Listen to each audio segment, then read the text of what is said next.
If you were to pull every realtor in the city and ask them to describe this market with one word, I think the answer would be weird.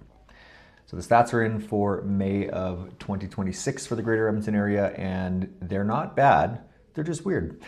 I'll tell you what I mean by that. We are sitting at 3 months of inventory, which is technically a seller's market. The average detached home is now hovering over 600,000 at 604,744. That's up 2.6% from last month and almost 5% from last year, which is great. But the semi-detached, meaning the duplexes that aren't condominiumized necessarily, they are down to 433, 378, and that is down 1.5% from this time last year. However, 2.3% from last month. Row and townhouses, 309,554 is the average sale price. They are up almost 1% from last year, but down 1.2% from last month. That can hover actually quite a bit.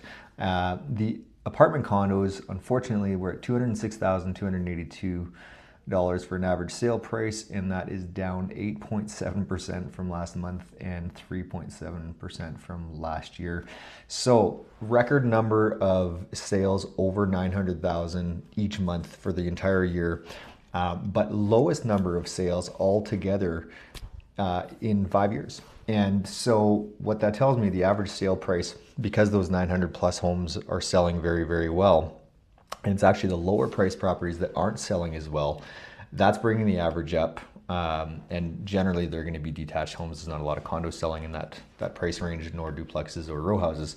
So I think that's what's pulling up the average sale price. But I'm having very different conversations with different homeowners, because in the newer subdivisions, it's quite slow. Inside of the Anthony Henday and the established communities, still seeing multiple offers, and the things in between, it depends. Country residential still doing quite well. Condos are unfortunately not, and so there's just a mishmash of things happening. The number of sales being down, I don't think is certainly anything to be alarmed with. Again, the last 5 years have been very, very healthy.